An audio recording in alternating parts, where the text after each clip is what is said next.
En esta tarde, hermanos, abrir nuestras Biblias en Juan capítulo 1, verso 1. Vamos a dar lectura una vez más, hermanos. Esta es la porción de la palabra del Señor que vamos a estar meditando, vamos a estar exponiendo en esta tarde, hermanos. Juan capítulo 1, versículo 1. Y voy a dar lectura, hermanos, hasta el versículo 14. Vamos a leer la palabra del Señor en Juan capítulo 1, versículo 1 hasta el 14. Dice así la palabra del Señor: en el principio era el Verbo, y el Verbo era con Dios, y el Verbo era Dios. Este era en el principio con Dios. Todas las cosas por Él fueron hechas, y sin Él nada de lo que ha sido hecho fue hecho. En Él estaba la vida, y la vida era la luz de los hombres. La luz en las tinieblas resplandece, y las tinieblas no prevalecieron contra ella. Hubo un hombre enviado de Dios, el cual se llamaba Juan. Este vino por testimonio, para que diese testimonio de la luz, a fin de que todos creyesen por él. No era él la luz, sino para que diese testimonio de la luz. Aquella luz verdadera que alumbra a todo hombre venía a este mundo. En el mundo estaba, y el mundo por él fue hecho, pero el mundo no le conoció. A lo suyo vino, y los suyos no le recibieron. Mas a todos los que le recibieron, a los que creen en su nombre, les dio potestad de ser hechos hijos de Dios, los cuales no son engendrados de sangre, ni de voluntad de carne, ni de voluntad de varón, sino de Dios. Y aquel Verbo fue hecho carne, y habitó entre nosotros, y vimos su gloria, gloria como del unigénito del Padre, lleno de gracia y de verdad. Juan dio testimonio de él y clamó diciendo: este es de quien yo decía, el que viene después de mí es antes de mí, porque era primero que yo. Palabra del Señor, hermanos. En una ocasión, predicando, enseñando, hermanos, la palabra, se me acercó una persona a hacerme una de las preguntas más simples de la vida cristiana, pero pienso yo, hermanos, que es una pregunta que embarga una respuesta sumamente difícil. La pregunta que esta persona me hizo fue esta, hermanos: ¿por qué tú sigues a Jesús? Parece una pregunta fácil, hermanos, de poder procesar, de poder no pensar, entender. ¿Por qué tú sigues a Jesús?, me dijo esta persona. Pero saben, hermanos, la verdad es que en ese momento no encontraba razones bíblicas que pudiese decir a esta persona: mira, por esto yo sigo a Jesús. Y saben, hermanos, hablando con muchos creyentes, con muchos cristianos, he encontrado, hermanos, que personas cristianas de años de creyente no saben responder preguntas como esa. ¿Por qué sigues a Jesús? ¿Por qué Jesús para ti es atractivo? Como imán, hermanos, nosotros seguimos a Jesús. Estamos siempre tratando de seguir sus pisadas. Pero la pregunta es: ¿por qué lo hacemos? ¿Cuál es la razón por la que nosotros somos cristianos? En otras palabras, ¿por qué eres cristiano? Algunos somos cristianos por simple tradición, tal vez, porque nuestros papás eran cristianos, nuestros abuelos eran cristianos, o porque tal vez no, nuestros tíos son cristianos y nos han traído a la iglesia y nos han dicho que yendo a la iglesia podemos ser cristianos. Algunos piensan así, viven la vida cristiana en base a una tradición familiar. Pero saben, hermanos, el verdadero creyente debe tener convicciones adecuadas de por qué sigue a este hombre llamado Jesús. Y hermanos, lo que yo quiero en esta tarde enseñarles es justamente esto: ¿por qué Jesús es glorioso para nosotros? ¿Por qué Jesús es digno de ser seguido, digno de ser admirado? ¿Por qué Él es así para una persona? ¿Por qué debería ser eso?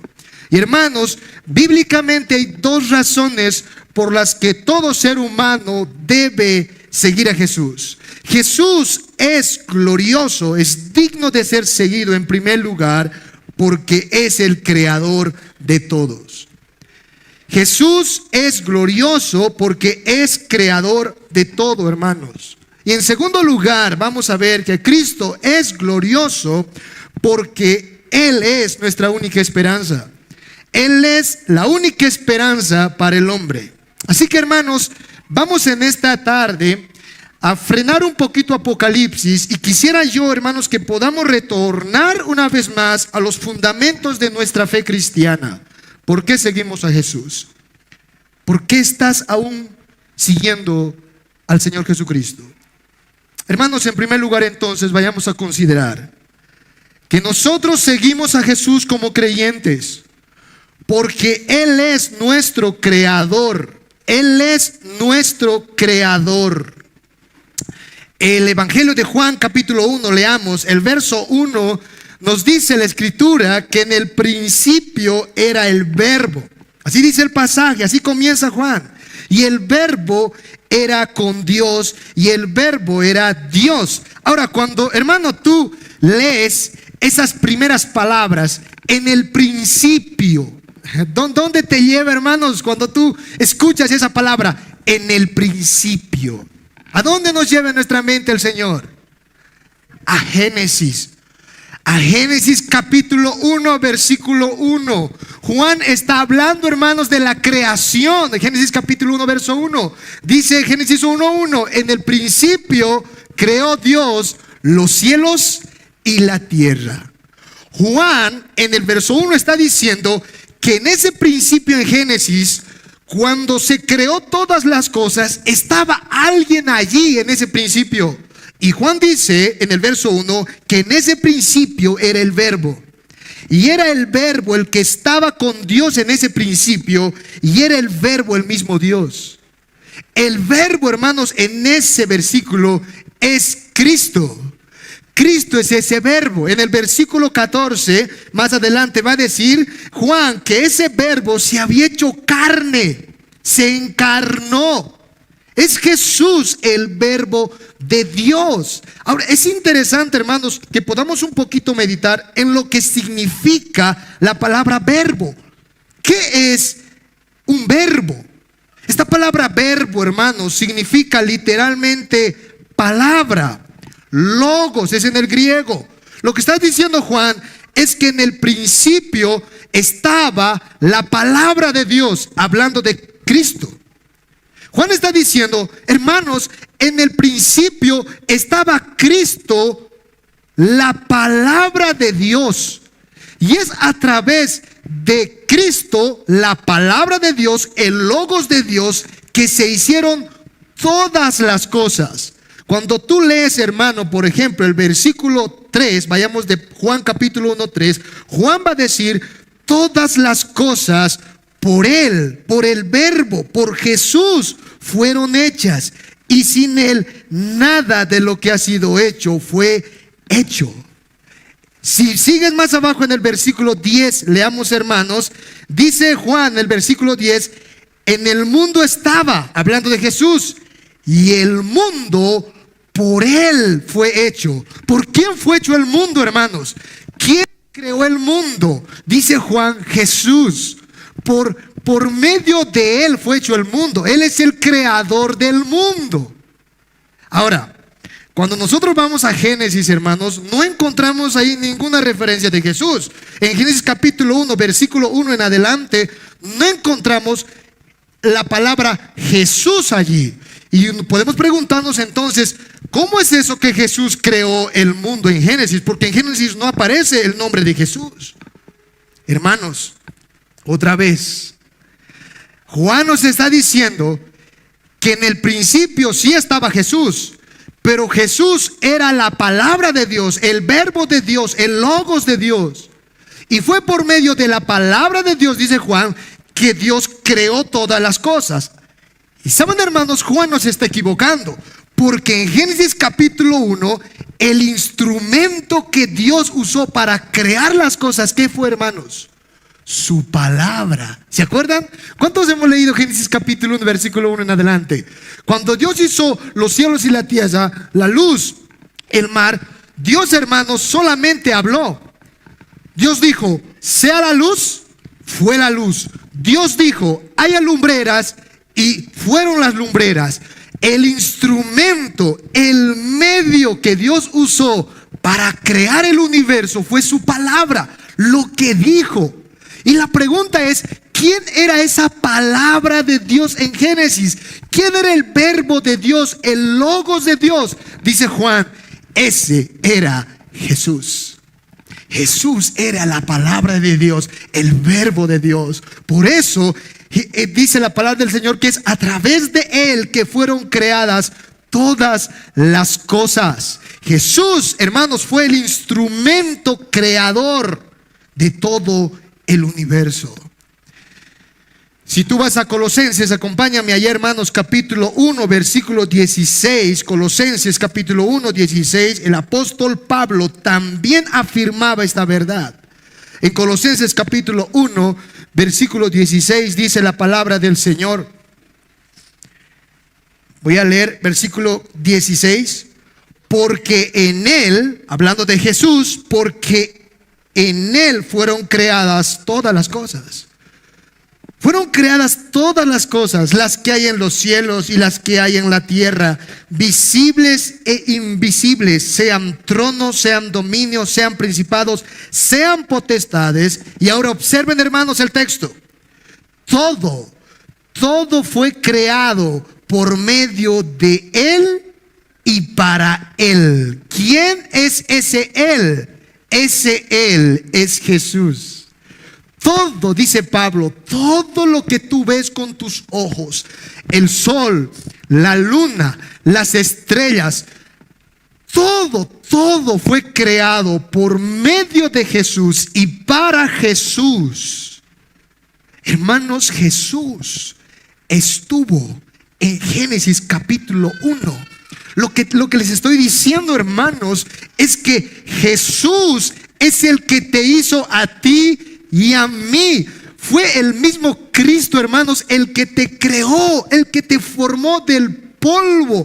Por eso cuando leemos Génesis 1:1 y cuando leemos y vemos en la palabra del Señor que dice, en el principio creó Dios los cielos y la tierra, nuestra mente, hermanos, debe imaginarse a Cristo, a nuestro Señor, quien fue el instrumento creador de todas las cosas.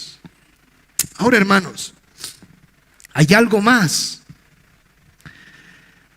Cuando Cristo empezó a crear el universo, en Génesis capítulo 1, Cristo se encontró con un universo, dice la palabra del Señor, totalmente vacío y desordenado. Quiero que me acompañen a Génesis capítulo 1 ahora, por favor, hermanos. Y vamos a leer el versículo 2. Dice la escritura, Génesis capítulo 1, versículo 2.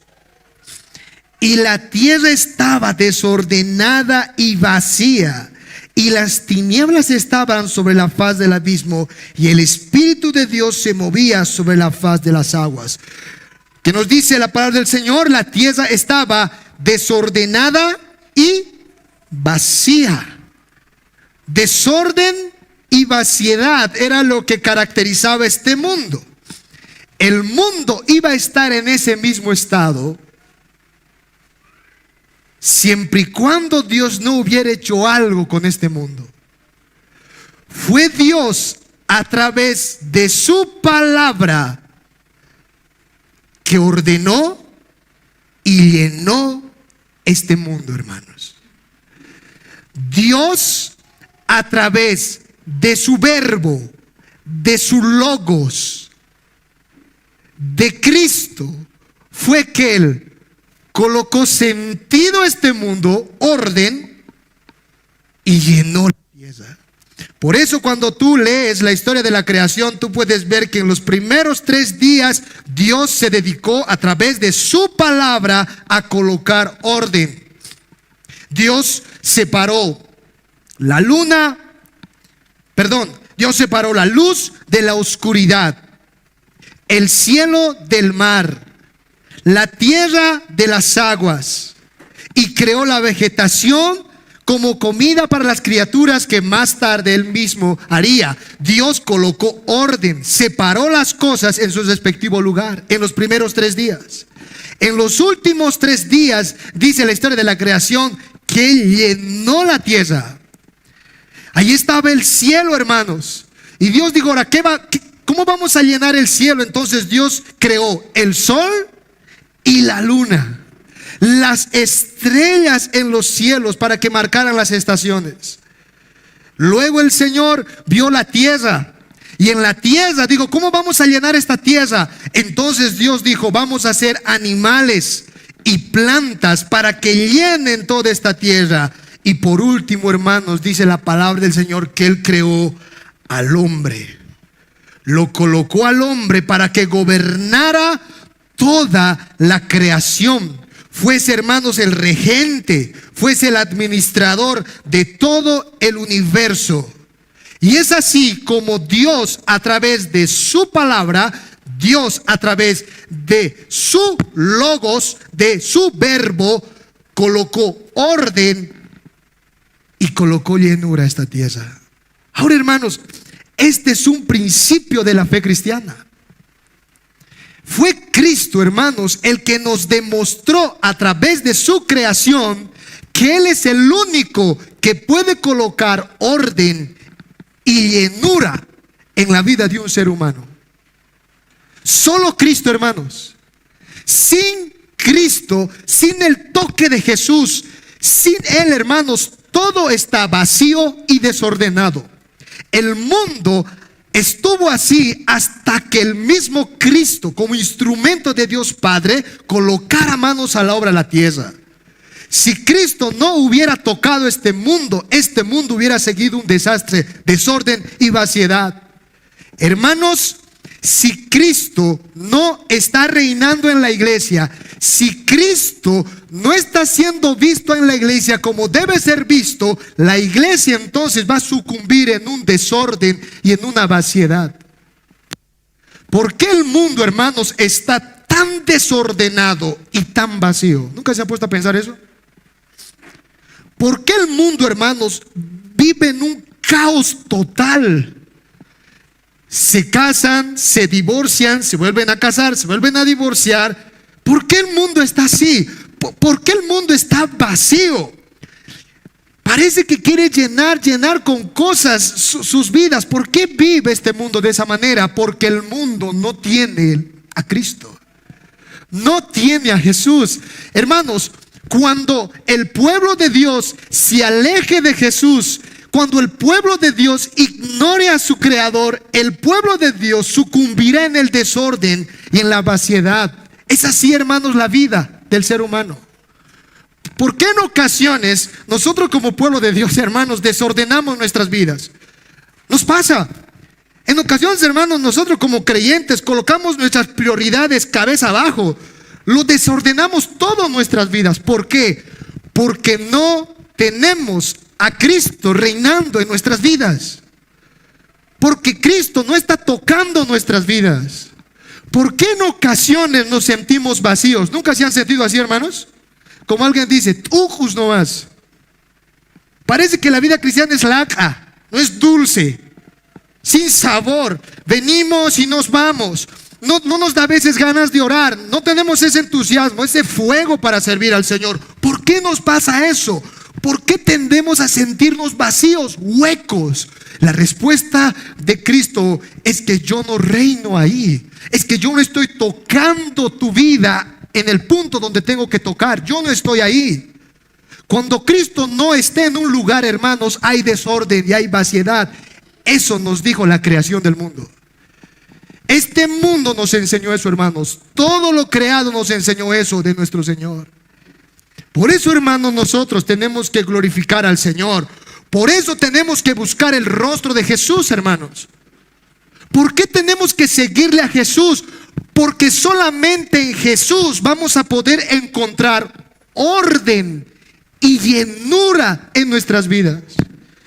El apóstol Pablo decía, hermanos, en su carta a los Efesios, les decía a estos hermanos, en el capítulo 2, versículo 11 y 12, hermanos, yo quiero que ustedes se acuerden de que en otro tiempo ustedes estaban sin Cristo, alejados de la ciudadanía de Israel, ajenos a los pactos de la promesa, sin esperanza y sin Dios en el mundo. ¿Se dan cuenta? Estaban huecos.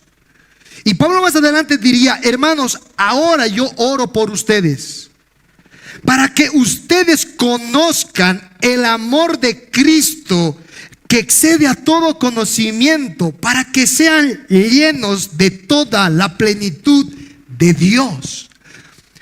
Tú quieres ser lleno de la plenitud de Dios, dice Pablo. Tú necesitas conocer el amor de Cristo. En otras palabras, si tú no conoces el carácter de Cristo, su persona, su obra, si no te empapas de eso, no vas a poder tener la llenura de la plenitud de Dios. Todo lo que Dios te va a dar a través, por medio de su Hijo Jesucristo. Hermanos, Jesucristo es el medio por la cual nosotros recibimos todas las abundancias del Padre, todas las gracias del Padre. Por eso sin Cristo, hermanos, no hay orden y no hay llenura. Sin Cristo estamos perdidos, hermanos. Sin Cristo somos como un barco a la deriva. ¿Por qué seguimos a Cristo? ¿Por qué estás aquí, hermano, día tras día, tratando de seguir las pisadas del Señor, tratando de escuchar las enseñanzas de Cristo? ¿Por qué? Porque Él es tu creador, y como tu creador, Él es el único que puede ordenar tu vida y llenar el vacío que hay en tu corazón. No hay otro. Por eso seguimos a Cristo, hermanos. Por eso tenemos que seguirle, porque Él es el único que puede hacer eso en nosotros, porque Él nos conoce, Él nos hizo. Hermanos, esta razón es tan básica en nuestra vida, hermanos, que en ocasiones tendemos a olvidar. Nosotros somos, hermanos, muy olvidadizos de los principios fundamentales de la fe cristiana. Por eso, hermanos, en esta tarde el Señor nos está volviendo a recordar de dónde somos, de quién somos, a quién le pertenecemos. Nosotros somos de Cristo. Él es nuestro creador. Hermanos, Jesús no es solamente glorioso porque Él es nuestro creador. Él es glorioso también porque Él es nuestra única esperanza como creyentes, como hijos de Dios. Cuando Dios creó al hombre, estamos ya en el segundo punto, hermanos, en el segundo encabezado de este sermón. Cuando Dios creó al hombre, hermanos, lo hizo un hombre recto, dice la palabra del Señor. Un hombre perfecto. Dios le dio a Adán todo el paraíso. Le dio, hermanos, el privilegio de ser amo y dueño de toda la creación. Le dio el privilegio de colocar nombre a los animales. Y también, hermanos, le dio el privilegio de colocar el nombre a su mujer. ¿Se acuerdan, hermanos? ¿Quién colocó el nombre a la mujer? ¿Dios o el hombre? El hombre, no Dios. Cuando Dios sacó de la costilla de Adán a Eva y la formó, y Adán se despertó. ¿Se acuerdan que en ese capítulo 1? Y miró, hermanos, a Eva. Dijo Adán, ¿qué está viendo mis ojos? El primer piropo cristiano. Esta es carne de mi carne, hueso de mis huesos, ¿no? Esta es mía, mi cachamosita, mi bonita mamacita. Mira lo que el Señor hizo por mí. Por tanto, la llamaré varona. ¿Quién le dijo eso a Adán? La llamaré varona, porque del varón fue tomado. Dios le dio al hombre una mujer, le dio el privilegio de tener una compañera. Pero ¿saben, hermanos, cómo el hombre respondió ante tan tremendo privilegio de parte de Dios? El hombre respondió, hermanos, con desobediencia y rebeldía. Y ustedes saben la historia. Dios simplemente le dijo al hombre: sabes, yo te he dado todo. Te he dado hasta lo que no le he dado a los seres vivos. Te he dado el privilegio de tener mi imagen y mi semejanza. Te he dado todo, Adán. Solo te pido que tú seas obediente. Obedéceme.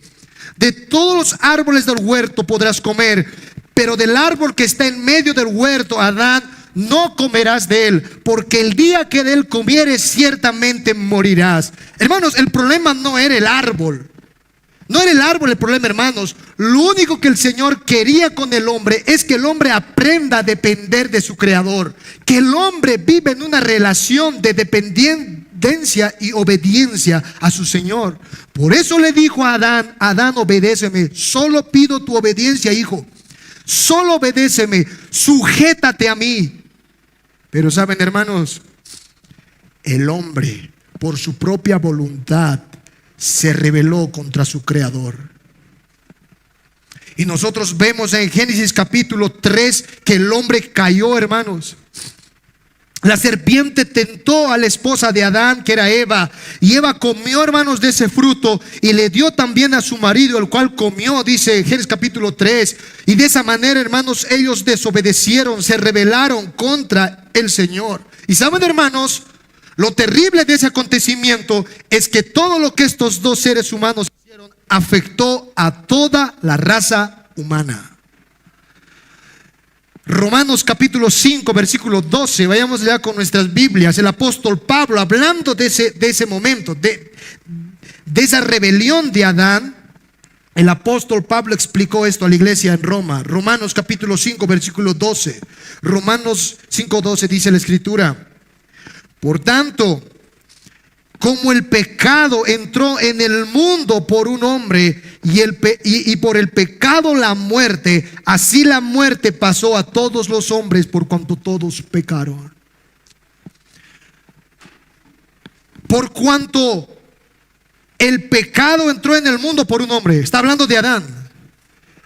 En el momento en el que Adán decidió rebelarse contra Dios, dice Pablo, entró en el mundo las tinieblas, la oscuridad, la maldad, el pecado. Y juntamente con el pecado vino la muerte.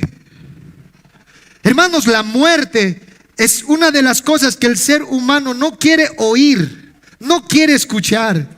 El ser humano de alguna y otra manera trata de evadir, hermanos, a la muerte. Pero la realidad es que tarde o temprano todos vamos a tener una cita con ella. Todos, queramos o no. Y esta fue, hermanos, la tragedia más grande de este mundo. ¿Saben por qué?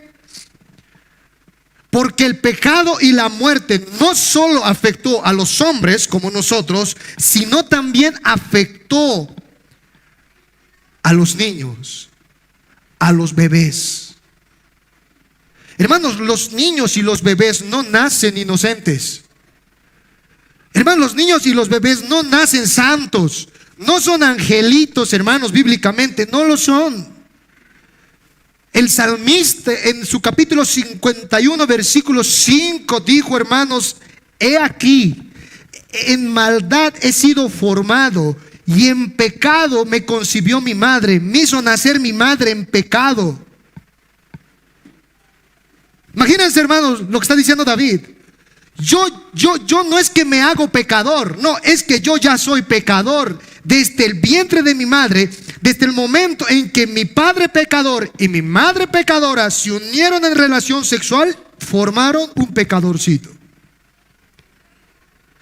Un santo y una santa hacen nacer santitos, pero un pecador con una pecadora hacen nacer pecadores. Por eso a David dice: desde mi niñez, y no solo mi niñez, desde que he sido un feto, desde que he estado en el vientre de mi madre, yo era un ser miserable, era un pecador. En pecado me concibió mi madre, en maldad he sido formado. Hermanos, todos los niños son pecadores. Toda la humanidad ha sido sumida en el pecado y en la muerte. Niños y bebés mueren.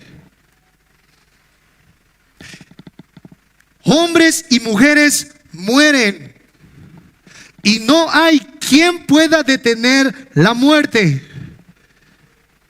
Hermanos, este mundo vive, hermanos, en desgracia, en miseria bíblicamente. Un mundo sin esperanza. Pero saben, hermanos, en medio de tan tremenda maldición, el Señor colocó un rayo de esperanza a la humanidad. En Génesis capítulo 3, versículo 15, volvamos, hermanos, a Génesis 3:15. El Señor Jesús le diría a Adán y a Eva estas palabras. Génesis 3:15. Dice la Escritura: y pondré enemistad entre ti y la mujer, y entre tu simiente y la simiente suya. Esta te herirá en la cabeza, y tú le herirás en el calcañar. En medio, hermanos, de un juicio tan tenaz, la maldad imperando en el mundo, Satanás saliéndose con la suya por haber tentado a Eva y haber hecho caer también a Adán, el Señor le promete a la humanidad, le promete al ser humano una esperanza, un camino. Y aquí, hermanos, el glorioso evangelio, para los teólogos se llama este verso el protoevangelio, la buena noticia en su embrión. El Señor le dice a Eva y a Adán: Adán, yo sé todo lo que tú has hecho contra mí. Yo sé que tú eres un pecador, que te has rebelado contra mi voluntad. Y tú también, Eva. Y lo han hecho tal vez por la tentación de la serpiente. Sí, es verdad, es el diablo el que estaba detrás de esto y los hizo caer. Pero saben, esto no va a quedar así. No va a quedar impune esta maldad. Voy a enviar a un hijo de Eva, una simiente. Va a venir un hijo de la mujer que va a traer victoria. Va a venir a la tierra y va a aplastar la cabeza de la serpiente. La va a derrotar, la va a vencer el pecado, va a vencer al diablo. Pero saben, esa victoria será una victoria agónica, porque la serpiente la herirá en el calcañar. Mientras este hijo de Eva coloque su pie sobre la serpiente y esté aplastándola, esta serpiente venenosa que es el diablo, con sus dientes afilados le morderá en su talón, lo cual significa que esta lucha, esta guerra será una guerra sangrienta. Correrá sangre de esta simiente de la mujer, pero al final vencerá. Hace 2023 años atrás, hermanos, el hijo de Eva, la simiente prometida de Génesis capítulo 3:15, vino a este mundo, hermanos. Hace 2023 años atrás vino Jesucristo, hermanos, el Hijo de Dios, la simiente de la mujer. Y es obvio y claro, hermanos, que esta promesa fue cumplida en Él, porque la lucha que el Señor libró fue, hermanos, tenaz. 33 años de su vida nuestro Señor luchó con esta serpiente maldita. Este diablo, hermanos, que iba, hermanos, tentando, iba arruinando a la humanidad. El Señor luchó sus 33 años con este enemigo. Y no solo con ese enemigo, también luchó con la rebeldía del hombre, con la rebelión del hombre contra su creador. 33 años el Señor estuvo luchando contra el caos y el desorden en este mundo. ¿Se acuerdan, hermanos? Las personas estaban enfermas. Mujeres, hermanos, llorando, gimiendo, todo el mundo en desastre. Vino Jesús, sanó enfermos, liberó demonios, sacó de la gente demonios. Y el acto más grande que Él hizo, hermanos, cuando vino a esta tierra, el acto más heroico, fue en esa bendita cruz. Cuando Él se subió, hermanos, ese Gólgota. Y ahí en esa cruz pendiendo, hermanos, derrotó al diablo y al pecado con su propia sangre. Sus palabras fueron: tetelestai, y consumado es, pagado está, hecho está, ha sido vencido. Esas fueron las últimas palabras del Señor antes de morir. Y esas palabras, hermanos, retumban en la mente de su pueblo todos los días que se acuerdan de su Señor. Él fue la esperanza para su pueblo. Él trajo la victoria a su pueblo. La victoria, hermanos, contra el diablo y contra el pecado. Y no solo eso. Antes de poder irse al cielo, este bendito y glorioso Salvador le prometió a su pueblo que nunca les dejaría huérfanos. Mateo capítulo 28, Él les dijo: yo estaré con ustedes todos los días de sus vidas hasta el fin del mundo. No los dejaré ni les desampararé. Estoy yendo a preparar un lugar para vosotros. En la casa de mi Padre muchas moradas hay. Volveré por ustedes, les recogeré y seremos una gran nación donde ya no reine el pecado ni la muerte. Y esas palabras, hermanos, siguen siendo un eco en el corazón de su pueblo. Su pueblo, sujetándose a esas palabras, hermanos, le sigue y le sirve. Jesús es glorioso, hermanos. Es digno de ser seguido, porque solo en Él hay esperanza, hermanos. Amén. Solo en Él, fuera de Él no hay esperanza. Fuera de Él hay muerte, hay pecado. Él es, hermanos, el que nos dio esperanza, porque venció al pecado, la muerte y el diablo. Por eso le seguimos, por eso le adoramos y por eso le cantamos. Entonces, hermanos, estas dos verdades son el fundamento, la convicción del pueblo de Dios por la cual Él sirve, sigue, camina con Jesús. No hay otra, hermanos. No somos cristianos por intereses personales. No venimos aquí, hermanos, para llenar nuestros bolsillos, para que el Señor nos bendiga materialmente. No lo seguimos por eso.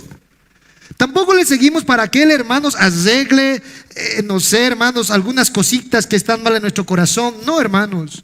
Nosotros le seguimos a Jesús porque solamente en Él vamos a encontrar orden y llenura, porque Él es nuestro creador.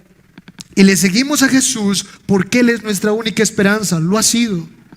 Venció al diablo, la muerte y el pecado. Termino con esto, hermanos. Muchos de nosotros conocemos esta historia. Si alguno aún no ha entendido, hermanos, lo que he tratado de explicar acerca de lo bendito y glorioso que es nuestro Señor, espero, hermanos, que lo puedan hacer con esta simple historia. Hay una historia muy antigua de un niñito, hermanos, que construyó un barco. Es una historia real. Este niño construyó su barco de juguete, dice la historia. Lo creó, lo pintó, hizo sus veleritos. El barco, hermanos, era perfecto. Al terminar el barco, este niño muy gozosamente puso ese barco a navegar en un riachuelo. Y dice la historia, hermanos, que ese barco flotó y flotó, flotó y flotó. El niño, emocionado viendo al barco flotar, hermanos, y saltó de alegría, se emocionó, brincó y aplaudió, dice, porque su barco podía navegar. Pero lamentablemente, hermanos, dice la historia que ese barco, navegando y navegando, se perdió. Muchos años después, mucho tiempo después, el niño creció y dice, caminando por el mercado, se le ocurrió, hermanos, entrar a una tienda. Y justo en la tienda donde él entró, miró, hermanos, su barco en la vitrina de esa tienda. Su barco decía $500 a la venta. El niño miró y rápidamente, el hombre ya era niño, era hombre. Llamó al dueño de la tienda y le dijo, Señor, ese es mi barco. Yo lo he creado, yo lo he pintado. Me dio alegría cuando navegó en el mar. Es el barco de mi infancia. Cuando era niño hice ese barco. Y el dueño le dijo, no, este barco me pertenece. Si tú quieres recuperarlo, tienes que pagar por él. El niño miró al barco, hermanos. El barco estaba destrozado, hermanos. No era el barco que él había formado. Era un barco lastimado. Y el niño, cuando miró al barco, dijo, no me interesa, ¿cuánto quieres por él? Y el hombre le dijo, dame los $500 que estoy pidiendo. Inmediatamente el hombre agarró su billetera, hermanos, y pagó los $500. Agarró a su barco, hermanos, se emocionó y lloró por ese barco, porque había sido un barco perdido, pero había sido ahora encontrado. Hermanos, ese es Jesús. Ese es nuestro Salvador. Un día, hermanos, Él nos hizo. Él te creó, te formó del polvo de la tierra y te colocó, como este niño colocó su barco en un riachuelo. Él nos colocó, hermanos, en este mundo. Nos dio vida, nos dio muchas bendiciones a pesar de que éramos pecadores. Pero nosotros nos rebelamos contra Él y nos perdimos. Nos perdimos, hermanos, navegando en los quehaceres de este mundo. Lejos del Señor nos fuimos.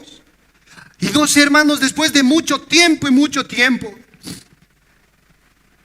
nuestro Señor vino por nosotros. Nos buscó. Siempre estuvimos en su corazón porque fuimos su creación. Y cuando nos encontró, hermanos, a nosotros habíamos estado esclavizados por el enemigo, por el diablo. ¿No te acuerdas, hermano? Éramos prisioneros de Satanás. Y cuando Cristo quiso obtenernos, hermanos, quiso sacarnos de ahí, ¿qué es lo que Satanás le dijo a Jesús? No se puede, porque si tú quieres a este hombre, tú tienes que pagar por él. Y se paga por él por sangre. Y Jesús, hermanos, vino a esta tierra, murió en esa cruz, derramó su sangre por nosotros. ¿Para qué, hermanos? Para liberarnos, para comprarnos a precio de sangre, para que volvamos a ser suyos como lo éramos en el principio. Y cuando Él nos tuvo, hermanos, como este niño, cuando Él por fin pagó el precio por nosotros, Él nos abrazó, hubo fiesta en el cielo, dice la palabra de Dios. Los ángeles bailaron porque el bendito Salvador salvó a uno de sus escogidos, salvó su barco, rescató su barco y lo compró. Eso fuimos tú y yo, hermanos. Y eso nunca debe olvidar el pueblo de Dios. Ese es el acto más grande, hermanos, por la que nosotros seguimos al Señor. No solo porque Él fue nuestro creador, sino porque Él también fue nuestro Salvador. Amén, hermanos. Si esto no hay en tu corazón, hermano mío, hermana, si por estas razones tú no sigas a Jesús, pregúntate, ¿será que soy cristiano? ¿Realmente conozco a Cristo? ¿Por qué estoy aquí en la iglesia? ¿Por qué estoy siguiendo a Jesús? Pregúntate, hermano. Pero si estas razones están en tu corazón, hermano, si tú sigas a Jesús por todo lo que hemos dicho, hermanos, no pierdas la orientación, no pierdas el camino. Continúa adelante. Sigue y prosigue a la meta, hermanos, hasta que el Señor regrese en su segunda venida. Vamos a orar y encomendar este tiempo en las manos del Señor. Oremos.